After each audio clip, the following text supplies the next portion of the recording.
Hello, ladies and gentlemen, it is I, your worst nightmare. That's right, Commander Radix. You thought you got rid of me. You thought you banished me across the planet. You thought by shoving me in a rocket and then just blasting me off, sending me across the world to some sort of meme called Japan? You thought you could get rid of me like that, eh? Well, I have bad news for you. I'm back, and I am furious. I'm too fast, too furious, you might say. Because supposedly, there's the podcast you're listening to right now was supposed to be recorded a week ago. 2 weeks ago, actually. 2 weeks ago. Oh, Jesus. Oh, no. Okay, so we've lost our backlog padding we had when I step out of the room for 1 second. I leave the Eastern Standard time zone, and the laser Koalas falls apart immediately. I'll have you know, if you're listening to this, we recorded this about 11 hours before it comes out? Is that right? Yeah, close. Wait, yeah. Yeah, we're 12 hours exactly, I believe.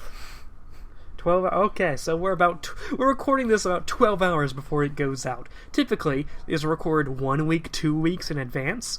So I'm here. I'm slightly sick, and I am on an island prefecture in the East China Sea, currently going through a typhoon.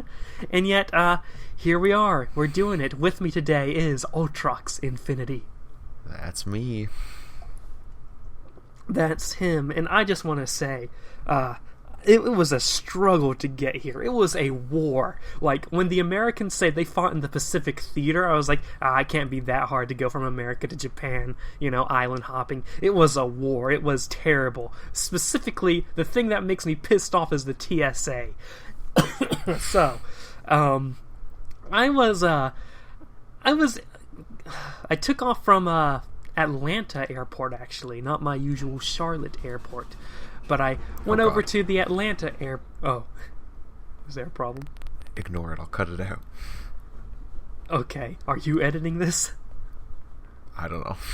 What? It's fine. But, because, I'll be awake for the next few hours, so, That's you don't have to worry about getting things done, in the AM. But, Atlanta Airport.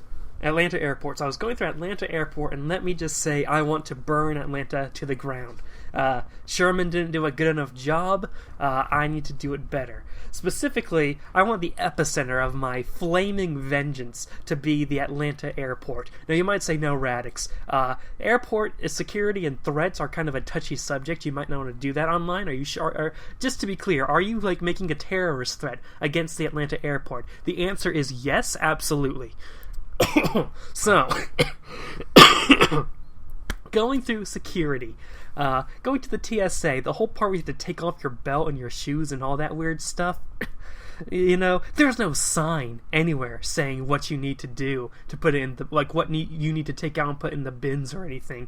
So I'm just looking to the person beside me and the person next on the other side of me. We're both going through this war. We're both, storming the beaches of D-Day, hoping we don't get a bullet in our heads. So, I'm like, okay, I'm seeing this person take off his belt, his shoes. He's putting his bags in a bin. So, and he's saying on his laptop. His pants, his shirt. Well, not that. He's taking off his underwear now. Oh, no. Oh, no. Security. But, I lost my train of thought. Putting their laptops in the thing. So I'm like, okay, I see these bins, I guess I'm going to put this stuff in here. And I'm putting it into the bins. I'm already taking up 2 bins because I have a big backpack carrying all my stuff and then a personal item, laptop bag carrying all my laptop stuff. So I'm completely unpacking pretty much because most of my stuff is technology related because I live off the technology. I'm unpacking the stuff, I'm putting in the bins. I'm like, I don't want to take up the entire row with my bins, so I have it in 2 bins. But stuff's being covered up by the stuff, and take out the shampoo bottles and all that stuff because God forbid I want to make a terrorist bomb with some bottles with some shampoo. Want to make that plane squeaky clean. But the nearby TSA agent realizes that we're apparently not following the directions. If only the directions were posted somewhere I could just read it, But that would be too simple, wouldn't it? So this TSA agent, this large, fat, black woman, comes strolling down the area and says, all y'all need to take out your bags and put, take your shoes off and take your belts off and put your computer stuff in, anything larger than a cell phone. And then he says, and make sure that they're not covered up. And then she as she says that, she rolls her head slowly to look at me. It's like Jabba the Hutt's eyes shifting to look at Luke Skywalker standing before him. And I'm like, it was clearly a very passive-aggressive, not direct, but looking me in the eyes direct, saying, hey, you messed up. And I'm like, oh wow, you know how you would simplify the process so you don't have to go around sounding all sarcastic and passive-aggressive, saying you need to do it like this? Put freaking signs somewhere, please, God, I'm begging you. But so I'm like, oh, okay. So I get more bins to space out my stuff because apparently I can't cover up stuff if only that was posted somewhere, and I didn't have to get that told to me by a very passive-aggressive black woman mad with her incredible powers. And as I'm doing that, she walks over and is like, why are you taking up all this space for? And I'm like, what are you talking about? I was like, why you got your bags in the bin? They're just bags. And then why you got your shoes in the bin? And then she takes that out. I'm like, wow, geez, if only there was a picture or a diagram or a sign. You see a reoccurring theme here. If only there was a sign. If only God came down and said, Radix, you need to do it like this. If only God came down here and gave me a sign. But there was no sign, just a large passive-aggressive black woman, Jabba the Hutt 2.0. So I'm doing that, and then I go through the Atlanta airport security, and I'm just traumatized. I have a general disdain for Americans in general beyond that point. Now later, I go to Tokyo. I arrive in Narita Airport, and then I have to go to Haneda Airport to go over to Okinawa. So I'm going through Haneda Airport in Tokyo, in Japan, and how do you think the process of going through security in Haneda Airport was different? How was that compared to Atlanta Airport? How would you guess? I would guess that there were 2 black women. You would think so, it being Japan. But actually, they were Japanese people. And, but I would guess that there were signs? Oh, signs like you wouldn't believe. Like, if you weren't a believer, you walk in and see the signs, you're like, God must exist now. Because I walk in there, there's signs everywhere, and beside the text are little pictures of what to do. So it's like, oh, that's great. So I'm doing it properly. Also, the Haneda Airport doesn't require you to take off your shoes or belt. It's just the bag stuff. So I'm putting that on the bin. I'm taking up all this space because I don't want to cover stuff up. So I'm taking a lot of space, but it's going in. And then I go to the end of the checkpoint and I'm getting my stuff back. And then this Japanese guy comes wandering back with each bin I have and giving it back. And he's like, "Omatase shimashita," meaning I'm sorry for making you wait. He's apologizing to me instead of me in Atlanta.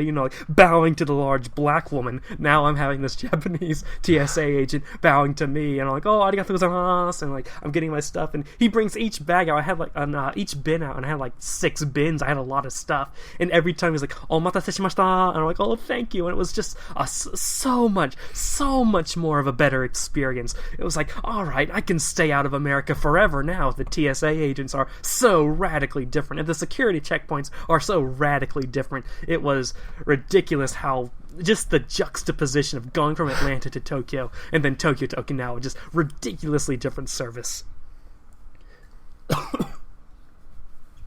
Gosh. So that was my little tirade. So what you are trying to say is that America's the greatest country in the world. Oh, that's what I'm absolutely saying it. Apparently, after I left, headed towards Japan, a lot of shootings started taking place in America. Every time I would scroll through Google News, there'd be some new shooting. I'm like, was it always this bad, or is this just that time of year again? I'm looking at the news, and then come to find out that Japan now issued a travel warning to going to the United States because of the gun violence. I'm like, was it always this bad, or did it just suddenly get real bad the moment I left? It's spring cleaning. Spring cleaning, I like it. That's the seasonal shootings are spring cleaning. So how have things been for you, old Trox? I think this should really be the Radixes in Japan podcast now. Right. Well, that's my most significant story, though. The one I'm most passionate about, I guess. You know, I could say other things like, oh, haha, I went to the Tokyo hotel, and haha, there was a weird toilet with multiple buttons, but, like, everyone said that before. Did you use the toilet, though? Yes. It took me a while to find how to flush it, because I thought, oh, there's all these buttons on the toilet. Surely the flushing button must be somewhere on it. Nope. After about, like, 2 minutes, which doesn't sound long, but when you're trying to figure out how to flush a toilet, 2 minutes is a long time. After 2 minutes, I look to the sink counter beside the toilet and see this flush thing attached to the sink counter, otherwise not attached to the toilet in any other way whatsoever. I'm like, is this it? This couldn't be it. Flush? Oh, it is it. It's so that you don't have to look back at your poo when you flush. I see. Is that a thing? I don't know. I always look at my poo when I flush.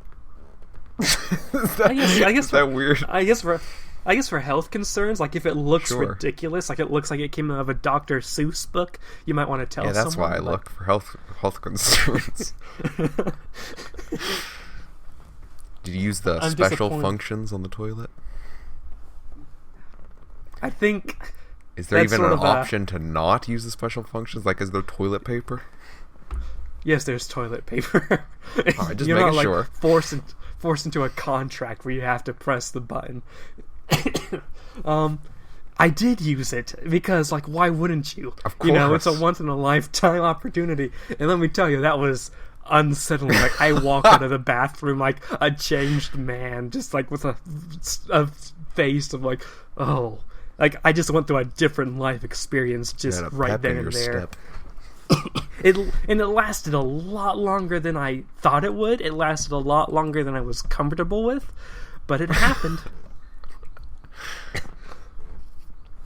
I'm disappointed because every hotel I stayed at in Japan had those toilets, but my toilet in my apartment is just a straight up normal toilet, nothing fancy about it. I'm like, drat. You gonna order a converter online? No. I don't think you could, like, when you hit the button, like, something comes out of the toilet, like, you hear going, You have to, like, click. Hook it up to your water line somehow. Oh, yeah. Yeah, I don't want to bother with that. I thought that, once you pop, you can't stop. I guess that's what they say. And it's sad because my apartment is, like, ridiculously Japanese. The floor is tatami mat. My bed is a futon, it's on the ground, like, and I have the sliding doors and everything. I have the most stereotypical Japanese apartment, but the toilet's completely normal. It's exactly like what you have in America. So that's a shame. Damn. I've thought about ordering a converter like that. It's a little suspicious. I don't know. Just because it seems fun.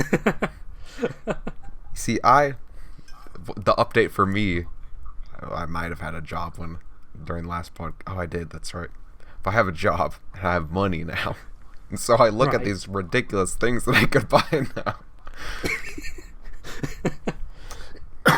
But you can get like these bidet converters online for like $20. Like, how good of a bidet is it if it's only $20 is what I want to know. And so I kind of want to find out.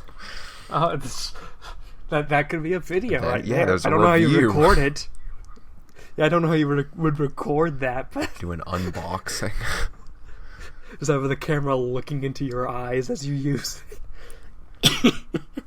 Well, a classic Lazy Koalas thing is that there's this YouTube channel that I think Lay's found of this guy who would just post these vlogs of him peeing into the toilet. Nice. It's like, a nice hard pee would be like the title or something. Excellent. So just do that, I guess. So let's see. In my apartment, we got a super traditional tatami, sliding doors, what have you, a balcony. that is not good to go on when there's a typhoon. There was a koala in there, right? Yes, in the kitchen. What are the we chances? have a rope. Yeah, there's a rope and there's a koala just chilling there. I'm like, okay. I think that's best. The kitchen's... It is. The kitchen's hardwood floor. It's pretty normal. I have a gas stove, which I've never used a gas stove before. So I've just been eating Spam so far. It's Okinawa. Okinawa loves Spam. It's like Hawaii.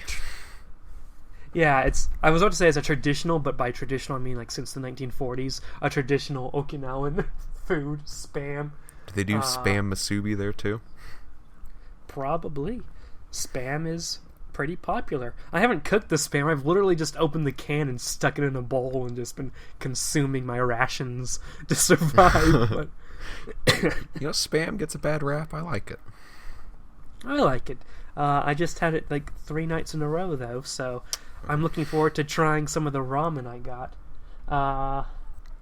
Did you go shopping somewhere? Ramen. Yeah, there's a few convenience stores in my little village. Although only one of them has convenient hours. Like the others close by the time I'm off of work and are only open on weekdays. There's a restaurant nearby that has really great curry and rice that last time I went in there they were out of it, which is sad because the whole restaurant is that dish is their main dish, and they're pictures of people eating it across the restaurant and different advertisements across the village saying come to this restaurant to try our curry and fish. We have other stuff, curry and rice. We have other stuff, but the curry and rice is the big thing. And I walk in there 3 days ago and they're like, hey yo, give me some of that curry and rice. I'm like, we're out. I'm like, what do you mean you're out? It's like going to Burger King and finding out we're out of burgers. Was their ice cream machine broken too? I don't think they have an ice cream machine. It's that level of broken. Speaking of hamburgers, I found in one of the convenience stores this very small little packaged hamburger, but it's been a coon's age since I've had a hamburger. So I got it and I tried it and it was the best thing I've ever had, this little convenience store hamburger. So I wanted to buy them in swaths, great amounts of hamburgers. They're individually packaged. They're in pink little plastic packaging, and it just says in black normal font ham space burger on it. But I wanted to buy them a lot, but it turns out they only really have 5 at a given moment. I'm like, oh okay. I ate 2 yesterday. I have 1 left. Oh no. Just space out your hamburgers. What I need to do is learn how to cook a hamburger, but I'm afraid the moment I turn on that gas stove, everything's going to explode. I mean, it is. Gas stoves are more desirable than convection or whatever stoves. Oh, why is that? I don't know. More authentic. I see. I don't even know if there's a place to get ground beef nearby. I might have to go over to You might have to go kill a cow. There is cows here, in the village. So maybe they ground it up at location. I don't know. I haven't seen any yet, but I haven't really been on the lookout for it. Oh, it started to rain, typhoon style. Oh, nice. Last night it was hard to sleep because it sounded like a nightmare outside. Is that what the weather's been like? Yeah, and what's weird is the typhoon's category. It's equivalent to a category 4 hurricane, but it's all the way down near Miyakojima, near Taiwan. But we're still getting a lot of strong winds and rain over here.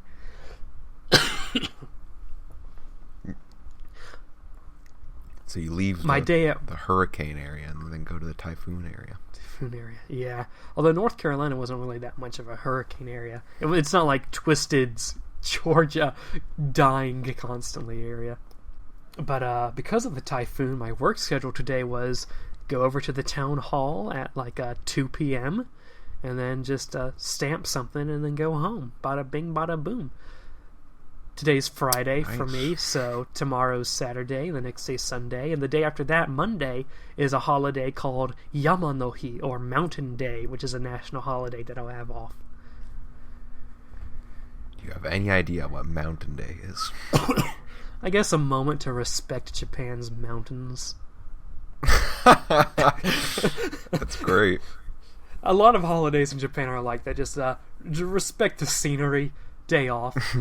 Because Japan has a big problem of people working to death, and so the government keeps going, quick, give people more national holidays so they don't die. So they'll just make up any excuse to give you a national holiday. But it hasn't really helped that much. That seems like the solution. We just need to make every other day a national holiday. Even then, some places still work on national holidays. Not the education stuff, but I'm sure somebody's working. Like the train people have to be running on those days. So when do you begin proper? Well, it's summer vacation right now, so That is true. Sometime later in August, I think. Although I think the same day it begins, I'm gonna have to be off downtown near Okinawa City for some training stuff. Are you getting paid during your trainings and things? Yes, it's great. Wow. Get paid on the vacations, get paid they pay for the transportation and hotel costs for going down to other parts of Okinawa and Japan for business stuff. I'm pretty set. Jeez. So what's life like in Washington State? It's the same. Wow, just like Japan, huh? Yeah. I have lizards in my apartment. Like as pets, or No, they just chilling? they're just I think they're called geckos. In Japanese, they're called yaru, which I think is a type of gecko. But they're these tiny, like little few centimeter gecko lizard things. And my second day here, I saw one on the door, and it wasn't moving because they're nocturnal. They only move at night. So I just saw one on the door. I'm like, oh, that looks weird. That's so small, it can't possibly be alive. It must be some sort of magnet they have on the door. So I'm like, okay, that's cool. I take a picture of it, send it to my mom. Then I'm just chilling, and then like about 7 hours later, I walk to get to the bathroom, and then I look at the door, and I see like its leg has slightly moved. And I'm like, wait a minute. So then I go get my phone, I look at the picture, and I compare the picture to the one on the door, and my heart drops when I realize that it moved. And I'm like, oh dear God.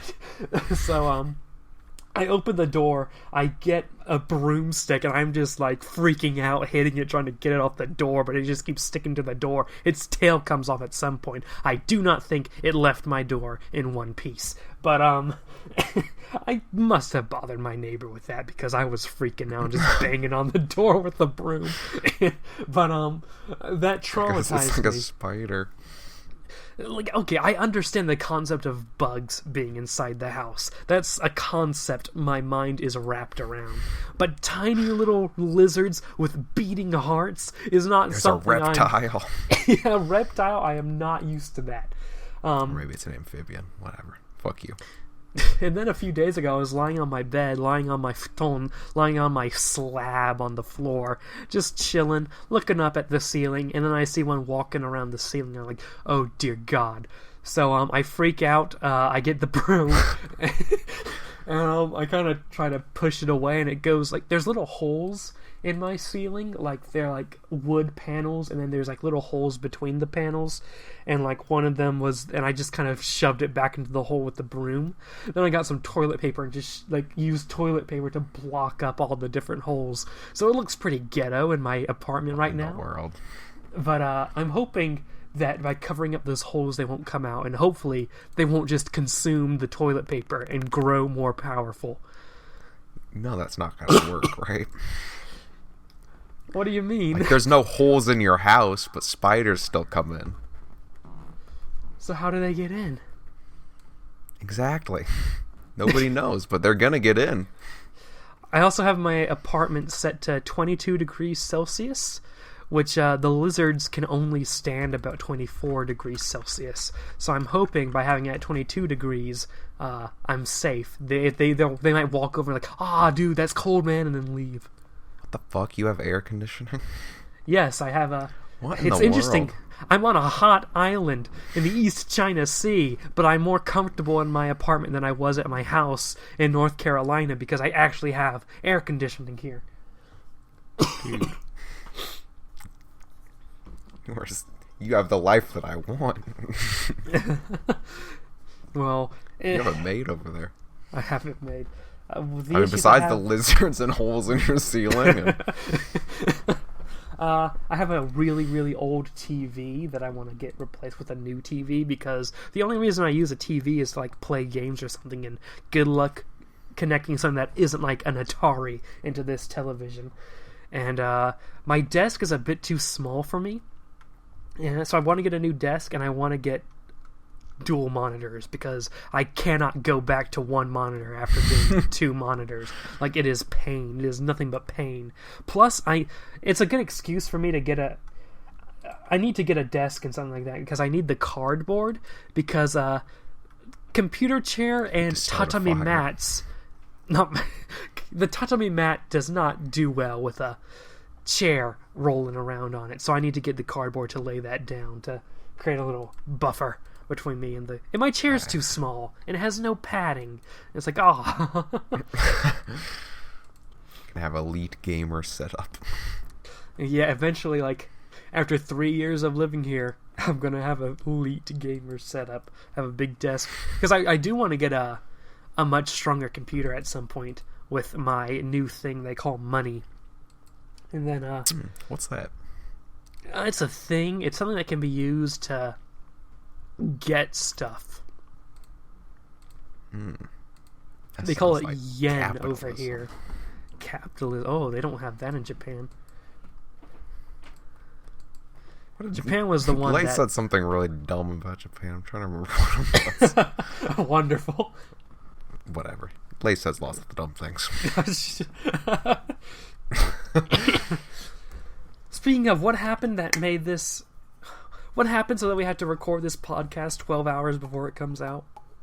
Like, what happened last time that nobody recorded anything? Well, we had this podcast all scheduled up, but then my schedule changed at my work. So I said, oh, sorry, I'm not going to be there. You guys go ahead and do it. And then Lays is like, yeah, cool. And then other people are like, yeah, cool. And so I went to work. I came home assuming that they'd done the podcast, but here we are a week later and nothing's in the Google Drive. So I'm just going to assume that they didn't actually do it. Oh boy. Heroes. But I bet they've played their Pixelmon. I even left a message or whatever in mod chat saying, please don't turn this into a Pokemon playing podcast. But that's what they did. Amazing. You know what? Let's turn this into the Fuck the Lazy Koalas podcast. Yeah. Fuck those guys. Who are we roasting today? You know, Lays uploaded a video recently that was actually pretty good. Oh. Yeah, the Pokemon, I actually like that. Oh, since this is coming out in like 12 hours, I'm not going to bother with the show notes. So, if anyone listening to this podcast, go find it yourself. This is the most impromptu podcast we've ever done. Yes. I don't even know if I'm going to... Because my internet's a bit weaker than it used to be, so I don't even know if it's going to upload in time. It took me about an hour to... Well, I guess that's usual, to upload an hour for about 15 minutes of a video. That's not too bad. I say it's not entertaining to talk about during the podcast, but why the hell did you render the podcast at 1080p? It was gonna take like 8 hours or something to render it at 1080p, so I said fuck that and just rendered it in 720p, the last one. That's a good point. The audio quality doesn't change between 720 or 1080p. No.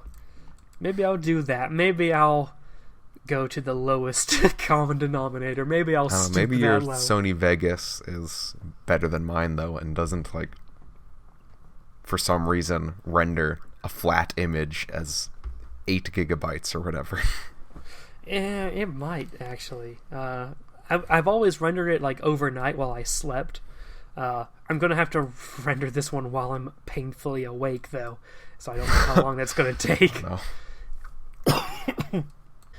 I also messaged Nightclub before this to see if he would want to join us, but he works at like 5 in the morning, so... alas. I've been spending time working on the Kalamos Mythos timeline lately, trying to stick that together. I know. Just as a progress report for anyone who's like listening to the podcast and like want to know what Radix has been doing. All 0 people who have been listening to the Lazy Koalas podcast for that purpose. I'll probably talk about it more in Commander's Cabin, because I want to do a Commander's Cabin soon. Although, my main point I wanted to talk about was the TSA incident, and I kind of went in hard on the TSA here, so I might skip that part when I do the next Commander's Cabin. This is the only content that you've been in, I believe, since going to Japan. Yes, the only video content. Kalamos Mythos Decennium Compendium chapters came out a few days ago. Are you a character in that, though? I am not, no. Have you ever, you know, like how kids self-insert themselves into their comics? Yes. And this started as a thing that you did when you were a kid. Yes. Are you in there somewhere? No. There is a murky territory when it comes to the character of President Me, but ultimately it started off on the conceptual stage like that, but when it actually went to the writing board, when it actually went to pen to paper, he just kept the name of, in quotes, me, but he is not me. Do you know the story of President Me, like how that was conceptually created? Because I'll explain it, but I don't know if like you've already heard it or not. Yeah, I don't. Well, explain it anyway. Okay. It started off. I was really getting to a game called Europa Universalis 3 at the time. This was about middle school, and I recently discovered. U3. Yes, and I discovered on the Paradox Interactive website that people were making AARs, after action reports, where they sort of summarize the events in their game, sometimes in a history textbook fashion, sometimes as like a skit with like... My favorite one was one from Hearts of Iron 3 that was like a play where it was Hitler and his cronies like making plans, and it was like a comedy, and I liked that one. And I was like, what if I like made some American politics satire, create the worst president there could possibly be, and just have that be an incompetent person. And since I would be playing the United States in EU3, the president would theoretically be me, hence the name President Me. So I started working on the characters, working on the premise, and then eventually I realized that I liked just writing the characters more than actually just playing the game, recording what happened in the game, and then writing the AAR. So I just wrote it as a normal story instead, completely detached from EU3. So the character initially was supposed to be like a representation of me playing EU3, but ultimately it's just a normal person named President Me. So President Me made it into your fictional universe as well. Yes. Because it was something I wrote, and everything in fiction I wrote, I swore to myself would be in the same universe forever. So he's in there. He most recently appeared about recently actually in Endless Crisis a little bit, popped up a bit. He had the Infinity Gauntlet for a little bit with no stones in it, just a massive hand. Sounds useful. It is. I've been trying to work on the timeline, so for one, I can be sure I know what happened in the Kalamos Mythos, but also, oh Jesus Christ, but also, I was trying to work with Twisted on like maybe making some sort of using the timeline into creating a world for a like tabletop RPG set in the Kalamos Mythos with the koalas, and if it goes well, it could be made actually canon to the Kalamos Mythos, but Twisted hasn't really been much of a help in helping me figure out how to do that. Thought about turning to Dreadcore Nightclub. Oh, that's true. I mean, you could turn to me, but I probably wouldn't help very well. It would take place in the time skip that happens between Sins of the Father and Endless Crisis. Not that that probably means anything to you. Well, I know about Sins of the Father, at the very least. Sins of the Father, that wasn't actually completed. I read the first chapter when you did this new Kalimos mythos, Hmm. and then I haven't been able to keep up since. That's fair. Some of this new wiki out, I'm thinking about jumping back in. Yes. My focus is on the timeline right now, which I've been editing on the old website. But once that's like proofread and complete, I'll stick it on the new wiki, and then planning on making a little, like, chopping it up and making it like the history of the Kalimos mythos, chapters 1 through 6. That's just the timeline. But yeah, the current series titled Kalimos Mythos, I know that gets confusing because I can't make anything easy for myself. The current ongoing one, just titled Kalimos Mythos, it's got some chapters I like, and then it's got some chapters that I just wrote to fill in the gaps between chapters I liked. Like, I like this one, and I want to get to this one, but some stuff has to happen between this, so I'll just write that real quick. I know about that real big, which is a sentence that makes no sense, but my mind works in the same way, where I think of the big picture things, and then the things in between, those are a little harder to do. Yeah, I saw a post on Tumblr about writing, and everyone says, like, people, like, act like they're plotting out their... I forget how it's words, like, plotting out your novel? Do you mean just picturing, and the word they used was emotionally horny? As in, like, moments Tumblr. where there are high emotions? I guess people on Tumblr aren't the best at communicating emotions. And then, like, trying to figure out what happens between each, quote, emotionally horny moments. Which, like, hey, that's probably what I do. I think of cool moments, and, like, how do I string that together in a plot? You know, I don't even remember the last book that I read. That's sad. Oh, wait, yes, I do remember. It wasn't even that long ago. Oh, wow. The last actual book I read was The Disaster Artist. That Tommy Wiseau thing. Oh, I can't remember the last, like... I read a lot of history books. And comics. But, besides history books and comics, I can't remember the last book I read. You know, one of the first things, like, when you joined the Lazy Koalas, I heard that you, like, wrote a book, and that really impressed me. Yes, it was yeah, you go. Yeah, the ebook, what was it called? The Unofficial History of the Empire of Japan or something. It was a history book. It had two purposes: to tell the history of the Empire of Japan and also provide a cultural insight to help non-Japanese people understand I'm a real proponent of this idea in history and political science called the national psyche, which is the idea that at times a nation can act because in general a majority of the population holds a certain viewpoint. And I think that's crucial in understanding a lot of Japanese history, particularly the imperial era.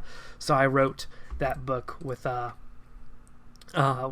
in mind, trying to explain thought processes. I took it back because I wanted to provide actual reference notes and citations, and then I just got caught up in all the different citations I had, and then just went,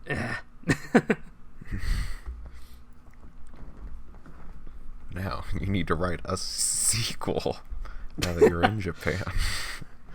Of, like, what, modern Japan, post-World War II Japan? Sure. Post-World War II Japan history isn't that interesting. It's a lot of politicians being politicians, and occasionally a huge earthquake. Occasionally, like, an anime will come out that revolutionizes the culture, but... What was the last anime that came out that revolutionized the culture? JoJo? I don't know. I don't think JoJo was that revolutionary. The big revolutionary ones I can think of is Gundam and Evangelion. Gundam was big because it helped people understand that anime could be more serious, could be more adult. And then Evangelion really sold the idea that you can tell a good story in just like 20 episodes, and it doesn't have to be a whole 72 episode thing. Haruhi Suzumiya also made a big impact in light novel adaptations when that came out, and people realized, hey, we could just take these light novels and just turn them into anime, and that could work. I don't know where to go from there. I don't really know about anime. Right. What would you say? Again, this podcast is all over the place. It is, but what are you gonna do? What's a good anime for a beginner like me? Be it Gundam or whatever you want to say. Oh, it really depends on what your tastes are. Like, what do you like in fiction? Shota. Well,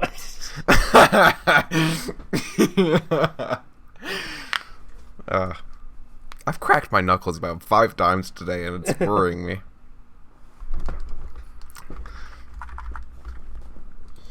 You like Stranger Things. I don't know any anime like Stranger Things. No, like Ultrox. He likes Stranger Things. I mean, I do like Stranger Things, but Stranger Things, Deadpool. What do you? How important is animation? Assassin's Creed. Yeah, there's not really a connecting thread between those. How much do you value good animation? That's a good question. Like, if it's a good story, but the animation is terrible, or would you rather something that looks really pretty, but the story's terrible? There's a lot of really pretty animation, but terrible stories out there.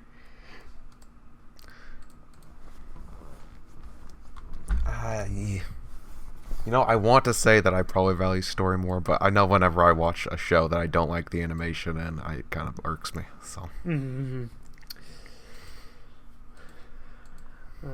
So do with that what you will. Yeah. What was that? It's not an anime. That show that came out not too long ago. It was by like the same writers of Avatar or whatever. Dragon Prince. You know what I'm talking about? I do not know. Dragon Prince. It has the animation, if you took like a still frame of it, it looks great. But it has that sort of choppy animation that runs at like 5 FPS or whatever. Oh, really I see. Anywho. How what animes have I watched? Let me see. FLCL. It's kind of an odd example because. Right.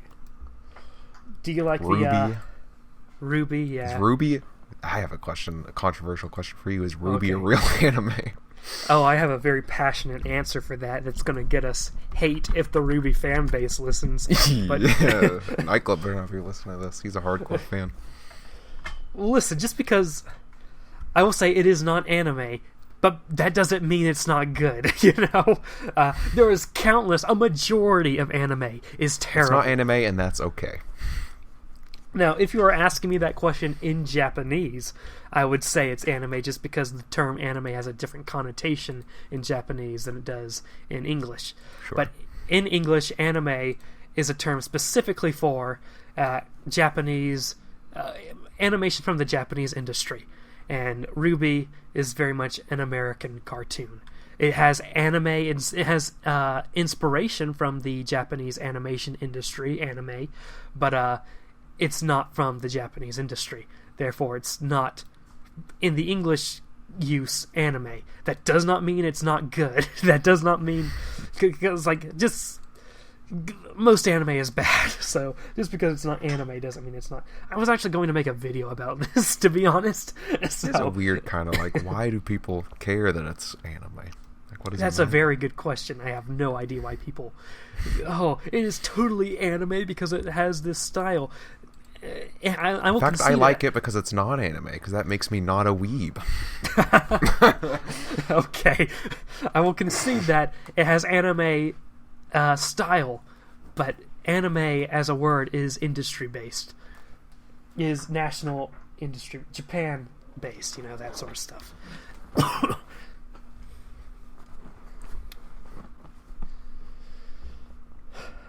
So yeah, I was kind of waiting to see if you'd recommend me an anime, but yeah, I don't know how deep do you like your anime? You want it to have like a deep story that can be analyzed as an art film, or just that's a cool story.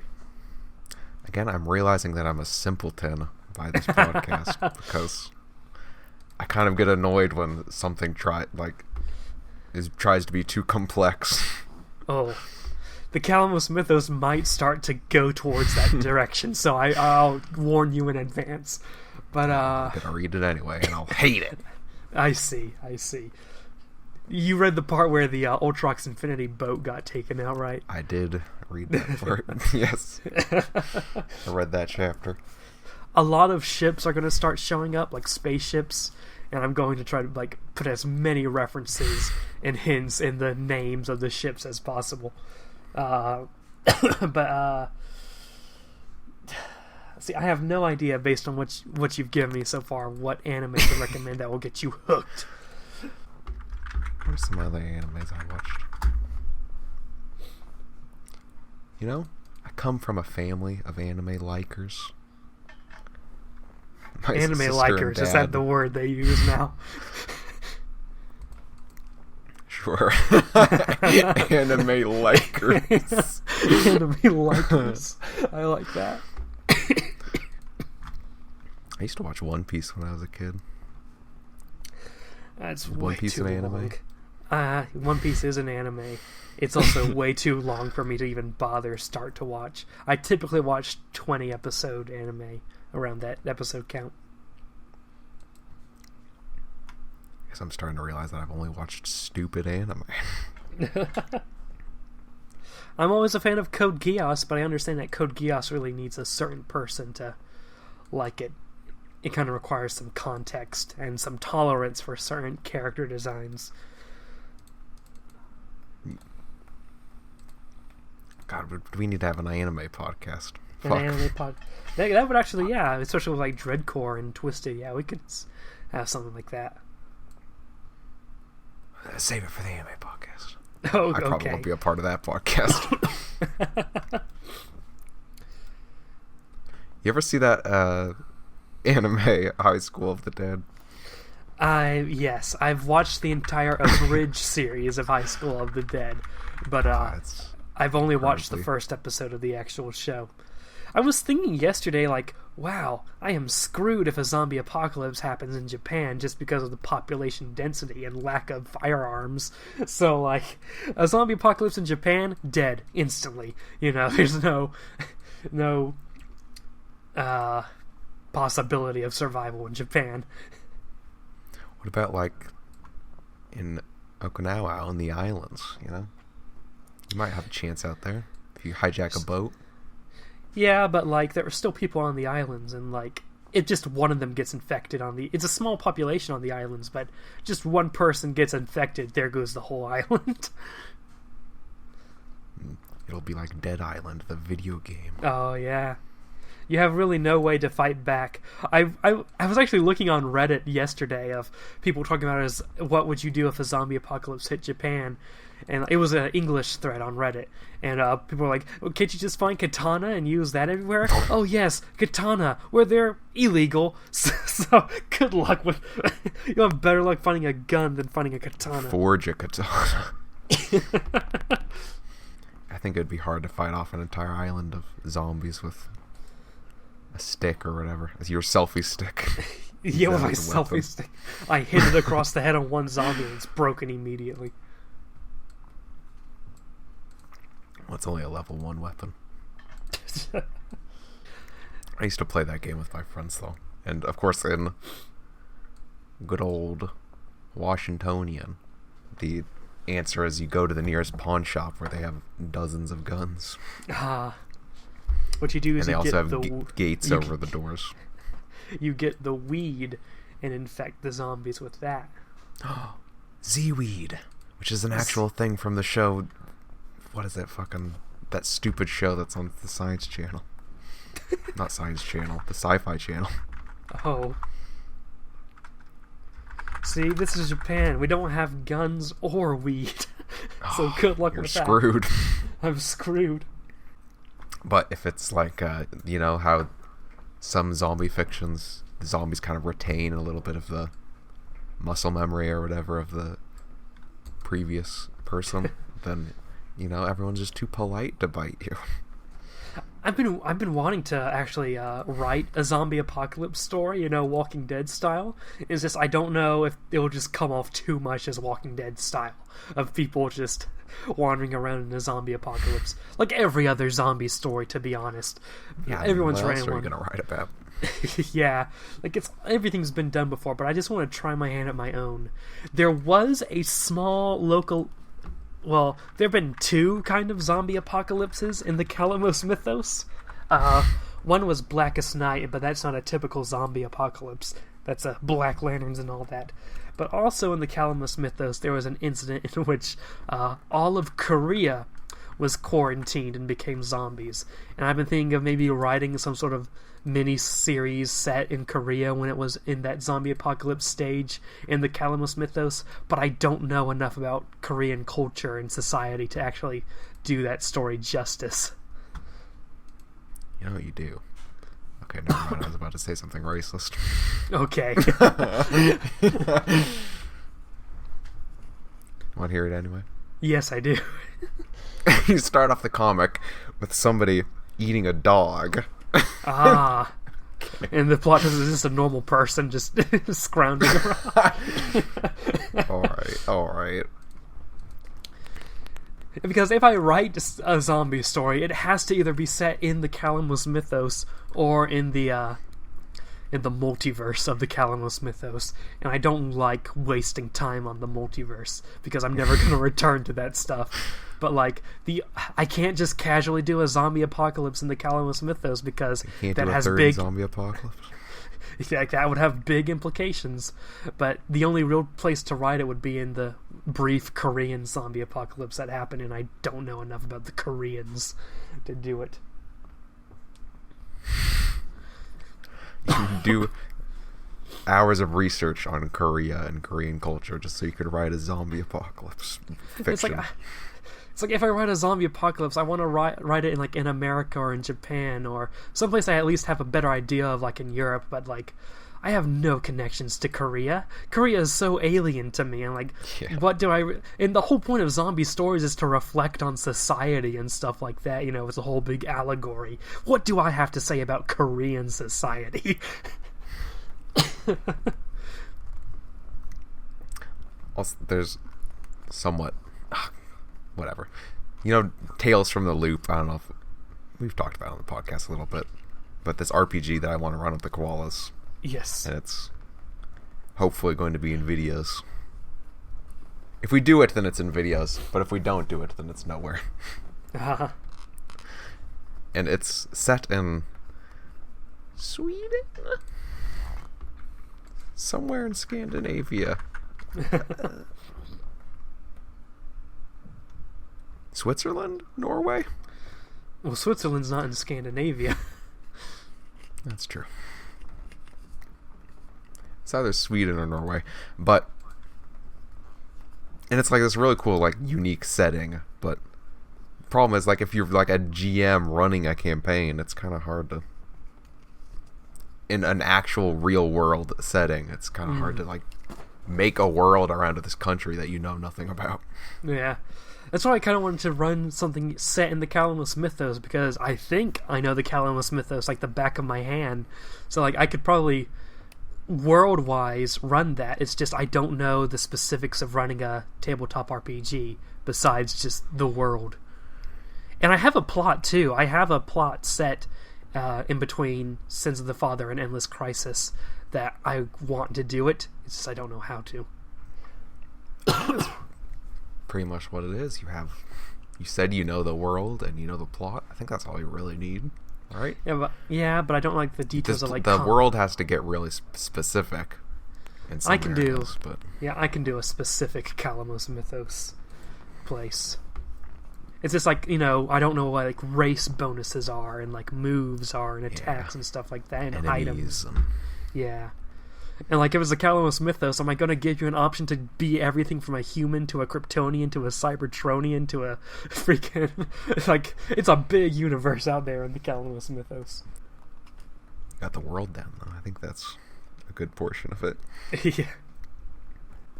Remember when Lays wanted to run a Pokemon one?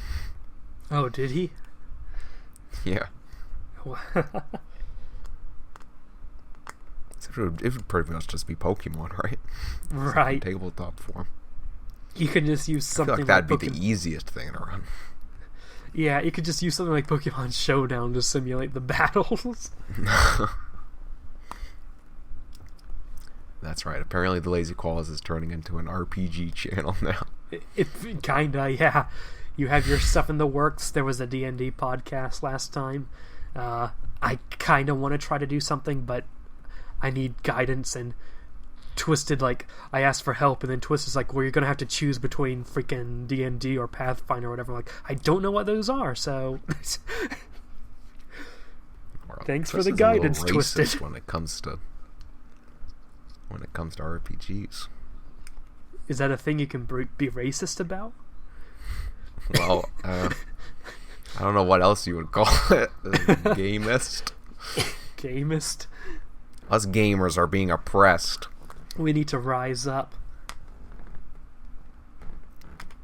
So yeah, that was a big thing that you just missed, was the Trump and other people blaming video games again.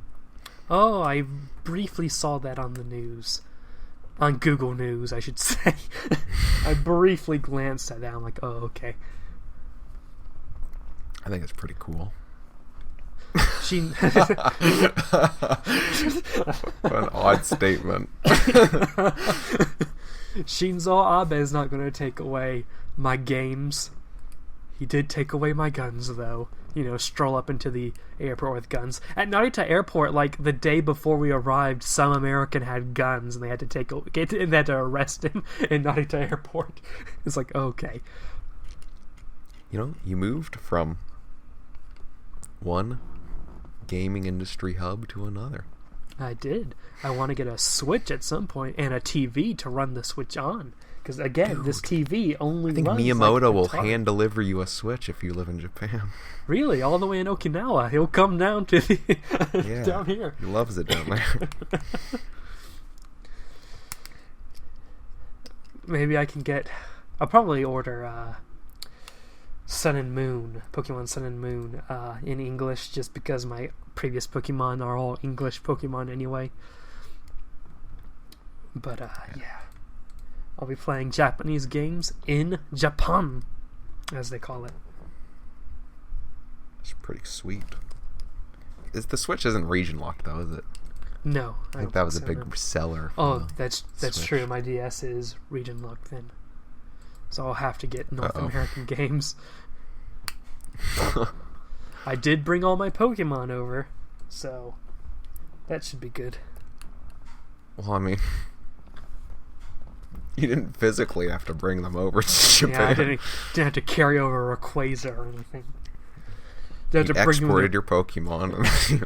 Have to walk them over in their Pokeballs in this big cardboard box, hope none of them runs into the other and accidentally opens, and out comes my Whale Lord. And then, okay, I was going to say something racist again. Because it's Japan and it's a whale. No. Oh, God. Japan recently restarted whaling. It's pretty cool. What? Japan used to stop doing it, but relatively recently it's back on the menu. Literally. Literally. I've been eating Spam and chips and Pocky and Kit Kats, if you can believe it. That's bad ASMR. Oh, are you enjoying all of the different varieties of Kit Kats that you can have now? They literally only have normal Kit Kats at the store, so... What the fuck? What a ripoff. That was a selling point of Japan. Apparently the most popular type of chocolate here, like chocolate bar, is a chocolate called, like their Hershey's is called Ghana. Like the country, Ghana. What?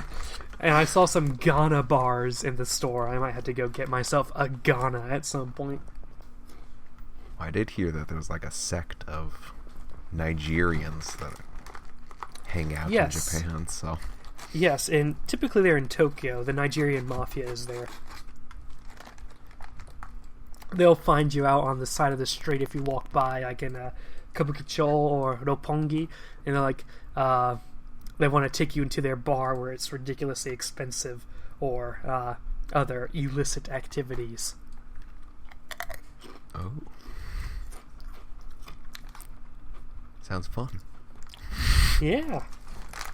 I saw a funny video of some like European dude in Europe who who encountered a Nigerian mafia guy, and the European dude was like so, I don't even know if I can find that video again, but like he was so like I don't even know the word for it. A Nigerian Aroused. mafia, Japan. But like he was I wish I remember the word. My English is dying. But Perplexed. yes, this is the one. I think I'll just stick it in the I'll just stick it in the freaking mod chat, because why not? This isn't good for a podcast to just play this video, but Nah, it's fine. it's a real funny video. Hello. Where's the drink? Drink. No drink. What are you looking for? I'm looking for pussy. Nah, I can get on my own. Yeah, you're on. Easy mode. The one, you don't me. Don't follow me. Don't follow me. Take it off from my stupid. Don't follow me.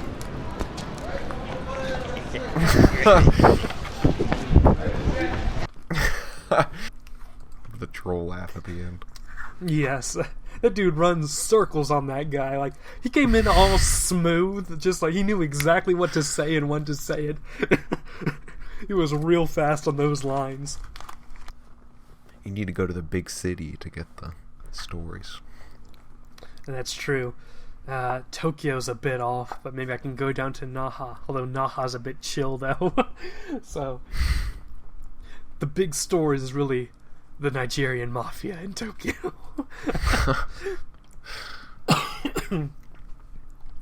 It's It's not Japan. gonna be like a vlog that's like Radix joins the Yakuza. Radix just casually joins the Yakuza. You don't really see the Yakuza unless they make it known that the Yakuza like some festivals will invite them over and stuff like that. They don't see you. You don't see them before it's too late. Right. The Yakuza don't really bother anybody unless you're like a CEO of a major corporation or a politician. Which you will be. Of course I will be. But Japan's pretty calm, you know. Nothing happens until the country itself tries to kill you with earthquakes and typhoons. Occasionally the active volcano. Tsunamis. It's true. Life is not supposed to grow on that island. It's unnatural that there are people here God's trying to take it back. so bitter they had to try to take over the rest of East Asia just to have some place to live. So we've been going for a while aimlessly.